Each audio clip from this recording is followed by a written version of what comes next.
Wanita ini bernama Miso. Waktu itu dia diundang oleh seseorang ke suatu galeri untuk melihat sebuah lukisan yang diyakini adalah wajahnya sewaktu muda. Wanita tersebut bilang kalau lukisan itu adalah hyperrealism, lukisan yang sepenuhnya dibuat menggunakan pensil. Bahkan hasil lukisan tersebut kalau dilihat dari kejauhan hampir mirip sebuah foto. Dikarenakan keindahannya, lukisan tersebut berhasil memenangkan kontes pameran lukisan. Wanita tersebut juga bilang kalau tidak ada informasi lebih lanjut tentang siapa pembuat lukisan tersebut. Yang ia tahu hanyalah nama Haen. Pihak perusahaan telah mencoba untuk menghubunginya melalui telepon maupun mengirim email, namun tidak pernah ada respon. Padahal si bos dari perusahaan ingin menawarkannya kontrak kerja sebagai seniman di galerinya. Setelah mencari informasi lebih lanjut, ternyata diketahui bahwa Miso adalah satu-satunya teman dekat Haen. Untuk itulah alasan Miso diundang ke tempat tersebut. Mendengar apa yang dikatakan wanita tersebut, Miso bilang kalau ia tak sedekat apa yang wanita tersebut pikirkan.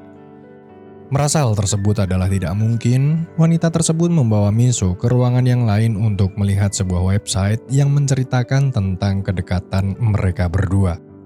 Seperti ada yang disembunyikan, Miso bilang tak bisa membantunya menemukan keberadaan Haen. Sesaat sebelum pulang, ia bertemu dengan laki-laki yang bernama Jin Woo. Kedatangannya di tempat tersebut tidaklah berbeda dengan Miso. Pihak perusahaan ingin mencari keberadaan Haen. Sepulangnya dari galeri, Miso menuju ke kantor tempat ia bekerja untuk melihat website yang menuliskan tentang kebersamaan dirinya dengan Haen.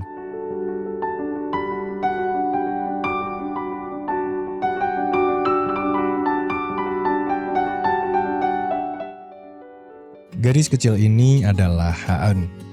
Hobinya adalah menggambar. Bahkan di waktu jam pelajaran pun ia lebih memilih untuk menggambar diam-diam wajah sang guru daripada memperhatikan apa yang disampaikan gurunya. Lalu datanglah Miso kecil yang diantar sang ibu memasuki kelas sebagai murid baru di tempat Haen sekolah. Lalu tiba-tiba Miso berlari keluar kelas tanpa ada yang tahu alasan yang jelas mengapa ia kabur dari sekolah. Setelah jam pelajaran selesai, Haen membawa tas Miso yang tertinggal di kelas. Lalu Miso meminta Haen membawa tas tersebut naik ke atas untuk melihat pemandangan indah di sore itu. Akan tetapi Haen menolaknya lantaran ia fobia akan ketinggian. Mendengar hal tersebut, Miso bilang untuk menutup mata agar ketakutan sedikit berkurang.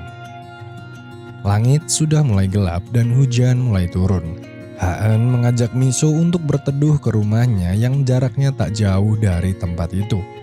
Ketika mereka berlari, tak sengaja mereka menemukan anak kucing di dalam sebuah kardus. Merasa kasihan, akhirnya mereka membawanya untuk dibawa pulang. Sejak saat itu, Haen dan Miso menjadi teman akrab.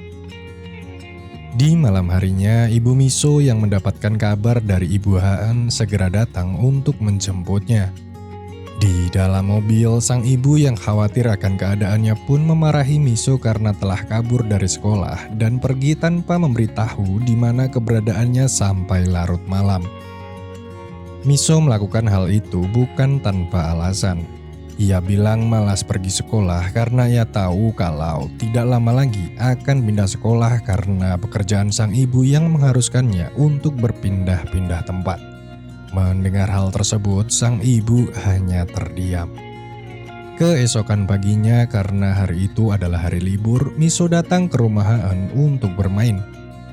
Saat melihat Haen menggambar kucing yang mereka beri nama Oma, Miso pun terkagum karena hasil gambaran Haen yang sangatlah bagus. Berbeda dengan hasil gambaran Miso.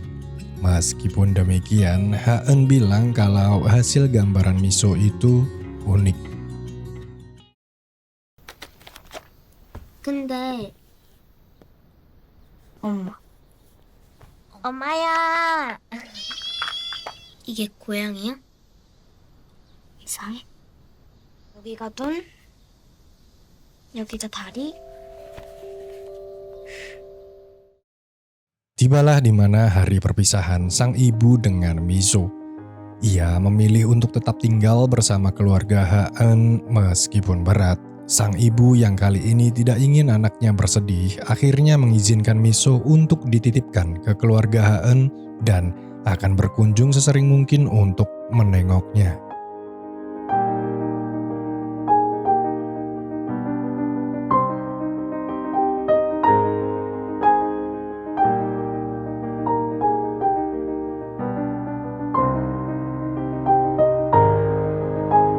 Singkat cerita, Miso kecil sekarang sudah tumbuh menjadi remaja. Bahkan ia memilih jurusan seni agar bisa menggambar sebaik sahabatnya itu. Hari itu, Miso mengirimkan pesan kepada Ha-eun untuk membolos. 미소? 너 네가 무슨 피카소인 줄 알지? 30년 되면 뭐가 생각나? 그렇지. 국립, 광복을 의미한다라고 생각하면 땡이다. 저 아침부터 목이 좀 그래, 들어가셔. 하나, 둘, 셋, 넷. 바라바라바.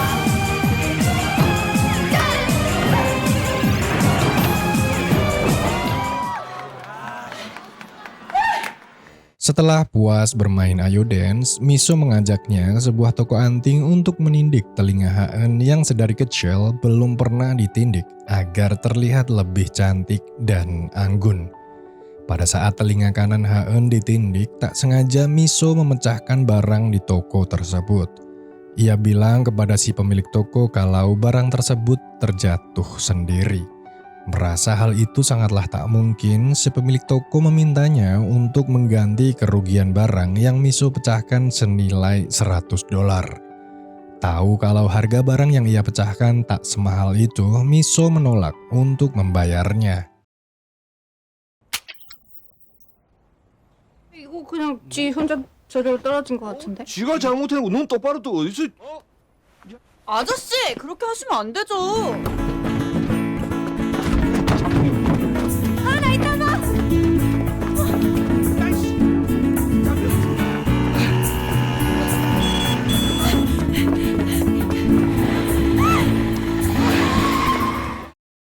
Selama ini ayah dan ibu Ha-eun merawat Miso dengan sangat baik layaknya anak mereka sendiri tanpa pernah membeda-bedakan. Malam itu saat makan malam, Ha-eun merasa cemburu kepada Miso karena sang ayah justru membuatkan Miso segelas jus wortel.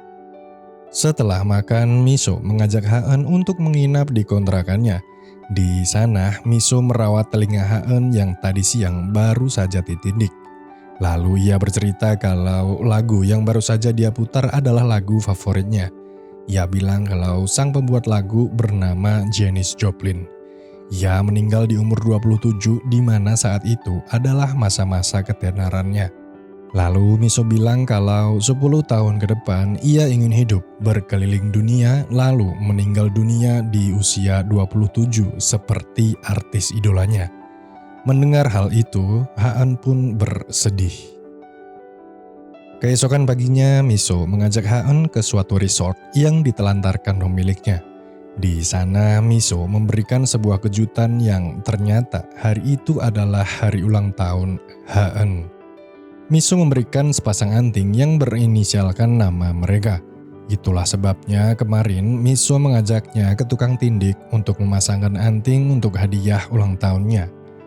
Karena baru telinga kanan saja yang ditindik, Ha-eun memasangkan anting satunya untuk Miso.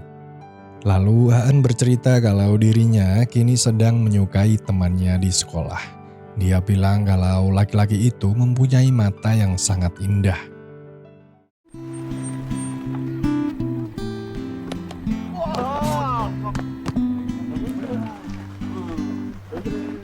Saking penasarannya, Miso mencari laki-laki tersebut ke sekolah. Namanya Jinwoo. Miso yang tahu kalau akhir pekan ini akan ada acara klub kencan yang akan dihadiri Ha-eun dan Jinwoo, ia berpesan kepadanya kalau ada seorang wanita yang tertarik dengannya. Ia juga bilang kalau Jinwoo tidak menyukainya, katakan saja. Tapi jika iya, maka ia harus menjaganya dengan baik. Dan jangan pernah mempermalukan Ha-eun di acara tersebut. Sebelum pergi, Miso bilang anggap saja mereka tidak pernah bertemu. Tibalah hari klub kencan yang dinantikan Ha-eun. Acara yang dipandu oleh temannya yang lain bertemakan couple matching. Sesuai tradisi klub yang mereka ikuti, mereka akan menjalani permainan yang disebut Go Stop. Di mana jika ada seseorang yang disukai, maka orang tersebut harus bilang go. Lalu yang dipilih akan mempunyai giliran untuk memilih.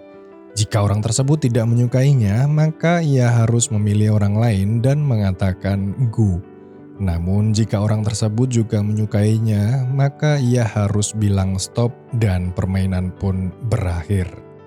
마음에 들면 스탑. 고. 고. 고.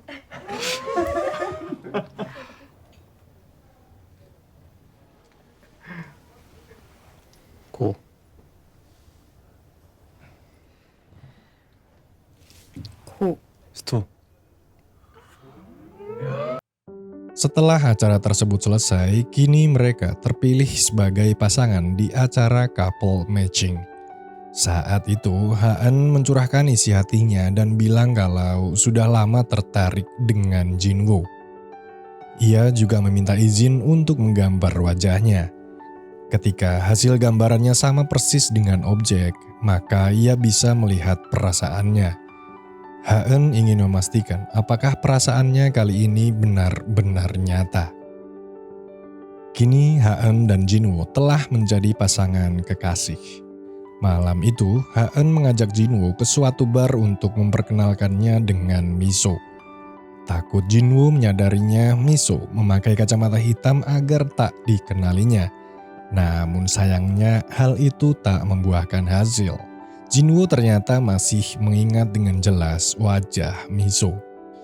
Lalu Miso bertanya kepada Jinwoo, alasan apa yang membuatnya menyukai sahabatnya. Jinwoo bilang kalau ia menyukai semua yang ada pada diri Ha-eun. Mendengar jawaban Jinwoo, Miso meresponnya dengan bilang kalau jawaban itu adalah jawaban bodoh. Ketika mata Ha-eun tiba-tiba melirik, saat air matanya keluar setelah menguap, melihat dua gigi depannya saat tersenyum, serta tahi lalat di pipi kanannya. Itulah alasan yang membuat Miso menyukai Ha-eun dan menganggapnya sebagai teman sejatinya. Mendengar apa yang dikatakannya, Jinwoo bilang kalau Ha-eun tak mempunyai tahi lalat di pipi kanannya.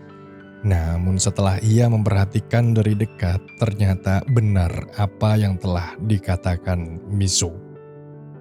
Singkat cerita, kini pertemanan Miso, Ha-eun, dan Jinwoo menjadi sangat dekat. Kemanapun Ha-eun pergi dengan Jinwoo tak luput dari kehadiran Miso. Suatu hari, mereka pergi ke sebuah tempat di mana terdapat sebuah gua yang konon kata orang-orang dulu bilang kalau ada yang membuat sebuah permintaan di dalam gua tersebut akan dikabulkan. Ketika berjalan, tiba-tiba saja Ha-eun menghentikan langkahnya dan bilang kalau kakinya lecet dan tak bisa melanjutkan perjalanan. Lalu ia bilang kepada Miso dan Jinwoo untuk melanjutkan perjalanan dan setelah sampai di dalam goa, ia menitipkan sebuah permintaan kepadanya, yaitu setelah lulus SMA, ia ingin bisa melanjutkan kuliah seni. Mendengar apa yang diucapkannya, Miso meminta Jinwoo untuk menemani sahabatnya itu dan ia akan melanjutkan perjalanannya. Namun Ha-eun yang lebih khawatir akan keadaan Miso tiba-tiba meminta kekasihnya untuk menemani Miso.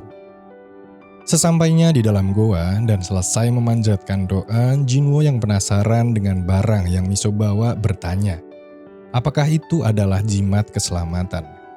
Lalu Miso bilang kalau benda yang ia bawa itu adalah jimat keselamatannya, namun tidak efektif. Mendengar hal itu, lalu Jinwoo bercerita kalau dulu ia pernah hampir mati karena penyakit yang dideritanya sewaktu kecil. Namun berkat jimat pemberian orang tuanya, akhirnya dia bisa sembuh total. Penasaran dengan jimat yang dipakai Jinwoo, Miso ingin melihatnya dari dekat. Lalu tiba-tiba Jinwoo menciumnya. Sepulangnya dari goa, motor yang Miso kendarai bannya kempes. Akhirnya ia meminta Haeun untuk pulang bersama Jinwoo. Saat itu Miso tak banyak bicara dan seperti canggung melihat wajah Haeun. Lalu ia pun pergi meninggalkan mereka berdua. Singkat cerita, kini Miso telah mempunyai kekasih yang bernama Ki-hun. Ia bilang kalau ingin tinggal bersamanya dan hidup di kota. Di sana, ia akan dikenalkan dengan teman Ki-hun yang berprofesi sebagai seniman dan akan belajar melukis. Dengan berat hati, setelah sekian lama kebersamaan mereka yang hampir tidak pernah berjauhan, kini mereka harus berpisah. Haeun berpesan kepada sahabatnya itu untuk lebih sering memberikan kabar dan berjanji suatu hari akan bertemu lagi. Dengan menahan isak tangis, Haeun harus merelakan sahabatnya pergi.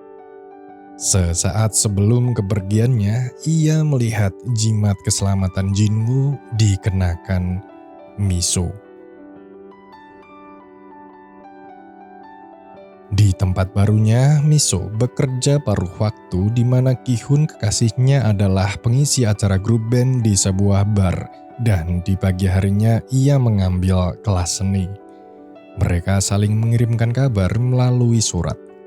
Haeun yang kini telah lulus ujian akhir bilang kalau harus menuruti keinginan orang tuanya untuk melanjutkan kuliah pendidikan agar suatu saat nanti menjadi guru dan menjadikan keahlian menggambarnya sebagai hobi saja. Di sisi lain justru Miso kini yang memilih untuk mengambil kuliah seni agar bisa melukis sebagus Haeun.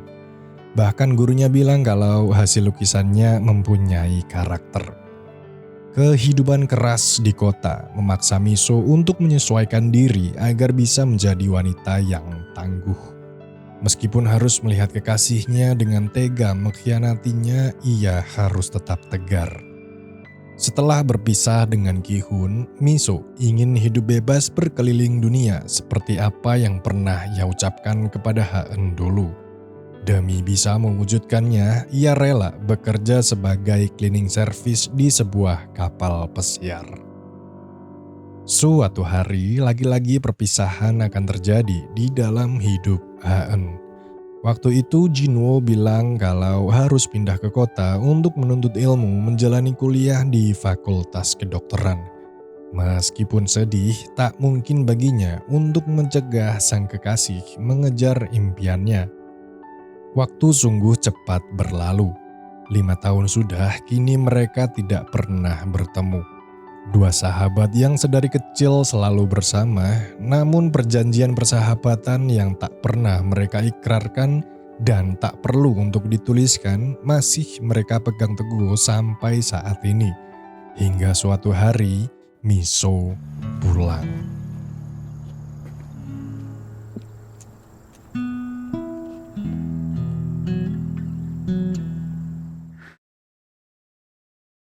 Ia bercerita kepada ayah, ibu, dan Haeun bagaimana perih dan kerasnya hidup selama 5 tahun terakhir. Pernah suatu hari untuk bisa mewujudkan cita-citanya berkeliling dunia dan pergi ke Eropa, ia hanya makan sehari sekali hanya dengan bubur saja. Namun demikian tak membuatnya mengurungkan niat agar bisa mewujudkan mimpinya tersebut. Untuk melepas kerinduan yang teramat dalam, waktu itu mereka berkeliling dan menghabiskan waktu bersama dan tak lupa bermain ayo dance seperti dulu lagi. Di malam harinya, Miso mengajak Haeun untuk menginap di suatu hotel untuk menikmati indahnya malam di kota. Sesampainya di hotel, Miso meminta tolong Haeun untuk mengambilkan pembalut yang berada di tas.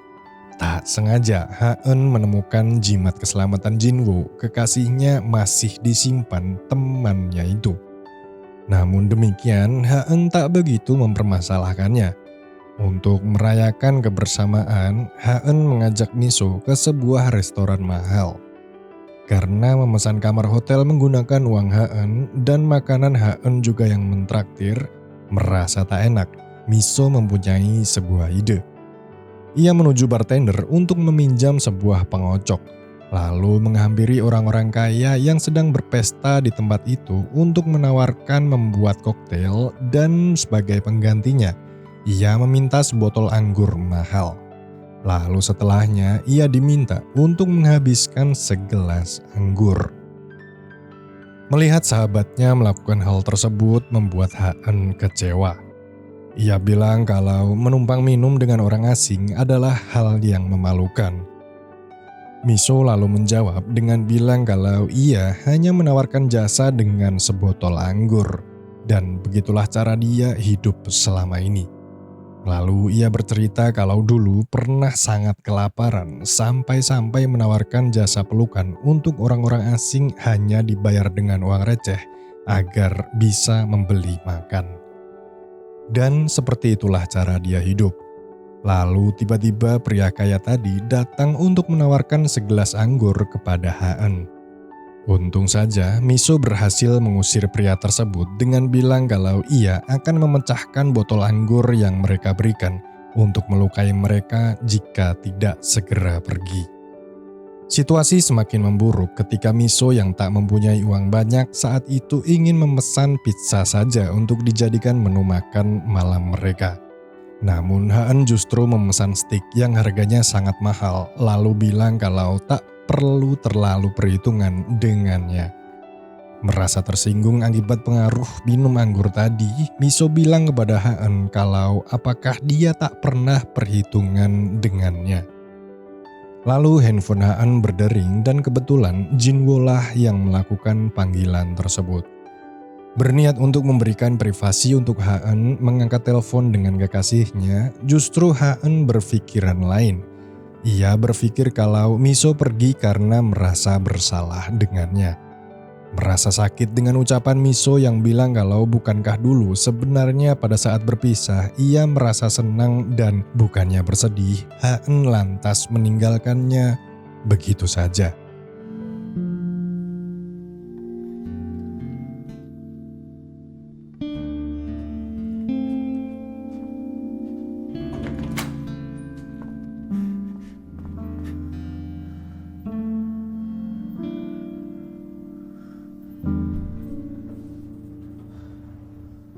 Setelah pertikaian itu, mereka kini tak saling menyapa. Sekarang Miso bekerja sebagai konsultan di suatu perusahaan investasi dan kebetulan bosnya adalah kekasihnya. Tak sengaja, Jinwo yang kuliah di kota yang sama dengan Miso bertemu di suatu kedai kopi dan kebetulan saat itu adalah jam istirahat siang. Mereka saling menanyakan kabar dan kesibukan masing-masing. Jinwo juga melihat jimat pemberiannya masih dipakai Miso sampai saat ini. Jinwo bilang kalau kini Haen menjadi guru sekolah di dekat rumahnya. Dan dirinya saat ini sedang belajar untuk ujian lisensi medis untuk menjadi seorang dokter. Lalu tiba-tiba handphone bosnya sekaligus kekasihnya berdering.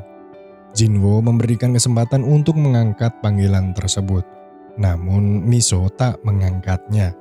Ia bilang kalau jam istirahat akan segera berakhir, lagi pula kantornya ada di lantai atas, jadi tak perlu mengangkatnya. Setelah beberapa saat, handphone Miso berdering lagi. Lalu ia mematikan telepon tersebut dan berpamitan dengan Jinwo untuk kembali bekerja. Tak lama terdengar suara sirine ambulan dan kebetulan ambulan tersebut menuju ke kantornya. Seakan tak percaya, kekasih Miso mengakhiri hidupnya. Di tempat lain, Haen yang khawatir akan keadaan Jinwo karena handphonenya yang tidak aktif memberanikan diri terbang ke kota untuk memastikan keadaannya. Namun sayangnya, setibanya di sana, ia melihat kekasihnya pulang bersama sahabatnya sendiri. Dalam keadaan mabuk, Miso bilang kalau beberapa hari yang lalu kekasihnya bunuh diri karena depresi. Perusahaan yang dipegangnya mengalami kebangkrutan. Karena tak mempunyai uang dan tempat tinggal dan kebetulan waktu itu tak sengaja bertemu dengan Jinwoo, ia pun ditawari untuk menginap di kontrakannya. Perasaan kecewa, marah, dan kasihan akan keadaan yang dialami sahabatnya bercampur menjadi satu. Lalu saat Miso muntah gara-gara kebanyakan minum, Ha-eun menyiramnya dengan air agar kembali tersadar. Miso pun bilang, lakukanlah itu dan bukankah hal itu yang Ha-eun inginkan sedari dulu? Mendengar apa yang dikatakannya, Ha-eun menjawabnya dengan bilang kalau hanya dirinya lah di dunia ini yang sangat menyayangi Miso. Lalu mengapa ia tega melakukan semua ini? Kalau saja Miso menyayanginya seperti Ha-eun menyayangi Miso, jimat keselamatan itu tak seharusnya dikenakan. Bukan tanpa alasan Miso memakai jimat keselamatan itu. Namun sayangnya, Ha-eun tidak mau mendengarkan apa yang akan Miso jelaskan. Merasa kecewa, Ha-eun pergi meninggalkannya. Setelah kejadian itu, akhirnya Miso mengembalikan jimat itu kepada Jinwoo. Dan kejadian yang sebenarnya dulu di dalam goa, ternyata saat Jinwoo menciumnya, Miso tidak benar-benar menciumnya. Ia bilang kalau jangan pernah menyakiti sahabatnya dengan menjalin hubungan dengan wanita lain. Lalu ia meminjam jimat keselamatan Jinwoo karena ia ingin tetap hidup sampai umur 27 agar bisa bersama Ha-eun. Itulah alasan sebenarnya Miso memakai jimat keselamatan Jinwoo. Setelah kejadian itu, Jinwoo memutuskan untuk melamar Ha-eun dan tinggal bersama untuk menebus semua kesalahannya.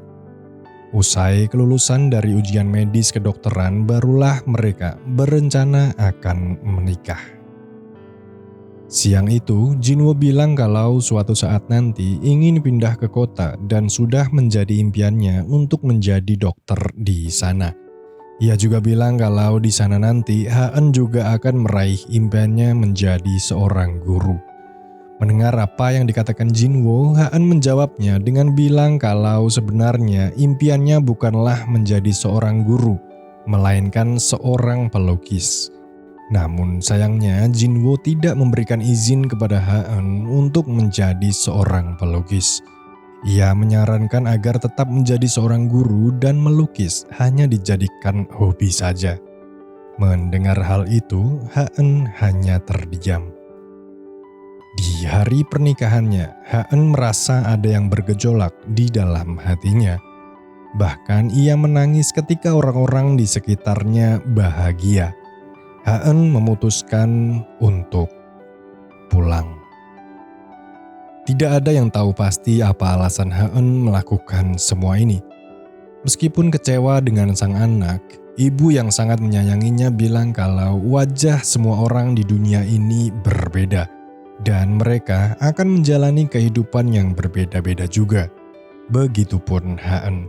Sang ibu berpesan agar jalani hidupnya sesuai dengan apa yang ia inginkan. Dan apa yang akan dilakukan Ha-eun adalah melakukan hal yang dulu pernah Miso lakukan, yaitu berpetualang mengelilingi dunia. Bahkan ia tinggal di kontrakan di mana dulu Miso pernah tinggal. Meskipun Ha-eun fobia dengan ketinggian, ia harus berusaha baik-baik saja. Semua ini ia lakukan hanya karena ingin merasakan apa yang sahabatnya pernah rasakan. Di kontrakan itu, Miso mencurahkan isi hatinya lewat lukisan. Ia telah selesai melukis wajah ayah dan ibunya, Jinwoo, dan lukisan terakhir yang akan ia kerjakan adalah lukisan Miso. Merasa rindu dengan temannya itu, ia pun memberanikan diri untuk menemuinya.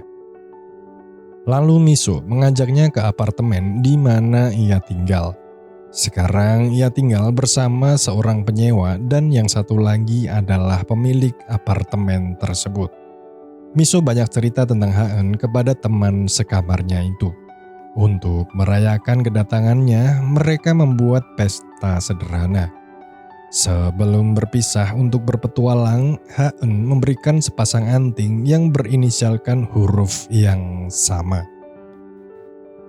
Scene akan berpindah ke masa sekarang, di mana Jinwoo tiba-tiba datang ke tempat di mana Miso bekerja.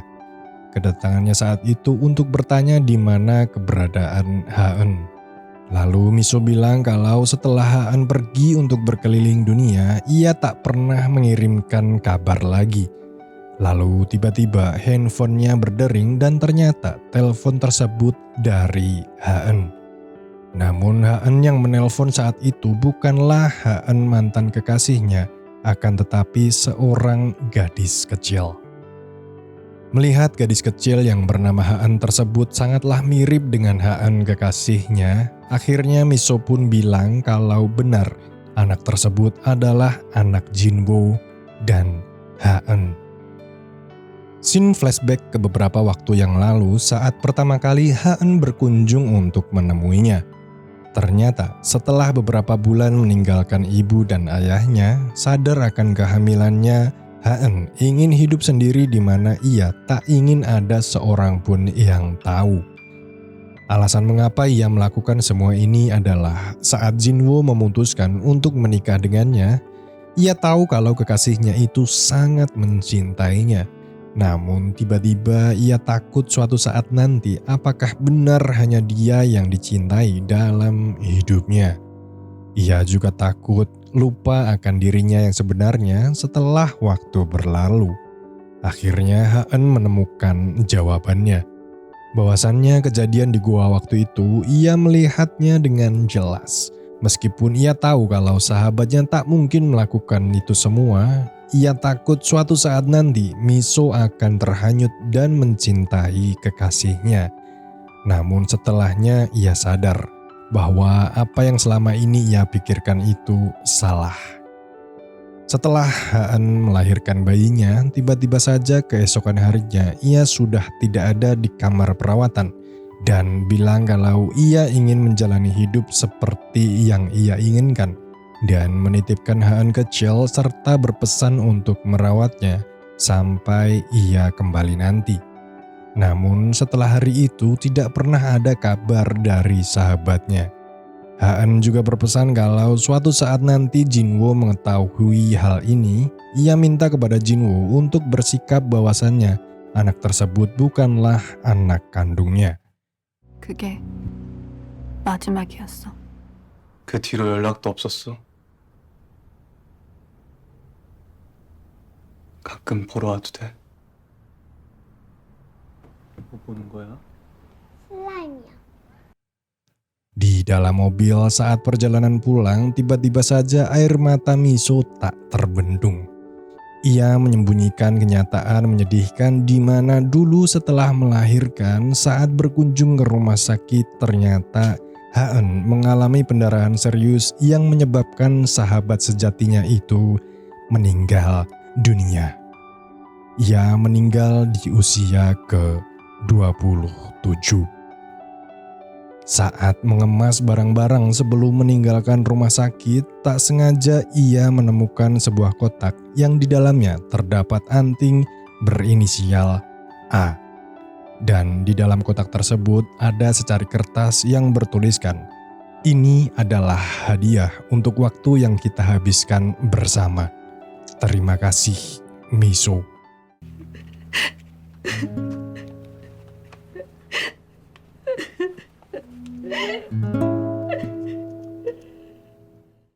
Waktu cepat berlalu. Satu-satunya anak yang disayanginya telah pergi, begitupun Oma, kucing yang Ha-eun dan Miso pelihara dari kecil. Waktu itu setelah Ha-eun membatalkan pernikahan dengan Jinwoo, ia tinggal sendiri di alamat yang ternyata tempat tersebut adalah kontrakan di mana dulu Miso pernah tinggal. Sang ibu minta tolong untuk mengambil barang-barang peninggalan sang anak. Atas permintaan Ha-eun, orang tuanya tidak boleh tahu akan kehadiran bayi yang dikandungnya. Di tempat itu, Miso menemukan sebuah laptop dan di dalamnya ada sebuah website yang menceritakan tentang persahabatan mereka semasa kecil dan lukisan dirinya yang belum terselesaikan. Dan ternyata yang menyelesaikan penulisan website dan lukisan tersebut adalah Miso. Film berakhir.